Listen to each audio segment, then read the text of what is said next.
qu'il ne faut pas faire croire aux téléspectateurs, c'est qu'un jour où l'État islamique sera extrêmement affaibli, le terrorisme disparaîtra de nos contrées. Ça, c'est absolument inimaginable. Le terrorisme est enraciné aujourd'hui. Je dirais même que c'est une nouvelle fonction que se sont attribuées certaines catégories de population qui ne sont pas toutes, d'ailleurs, il faut le répéter, qui sont, pour beaucoup d'entre elles, nées en France et qui sont même, je dirais, d'origine française pour beaucoup. Le pouvoir d'attraction d'un Daesh privé de son califat sera moindre. Voilà, Et le recrutement de d'une partie mais de vous notre aurez jeunesse... un autre groupe.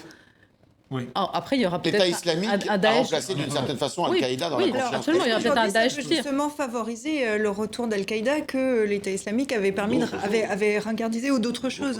C'est ce qui est en train de se passer dans un ou deux endroits dans le monde où il y a un réveil d'Al-Qaïda au détriment de Daesh.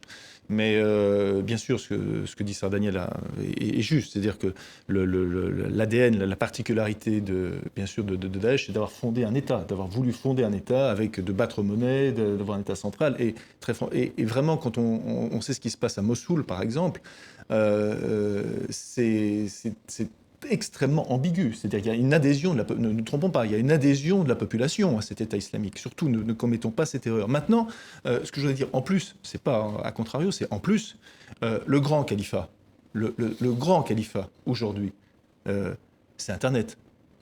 Le grand califat territorial, c'est Internet, c'est Twitter, c'est Facebook, c'est un certain nombre de réseaux sociaux. C'est là où se trouve le califat, le grand califat.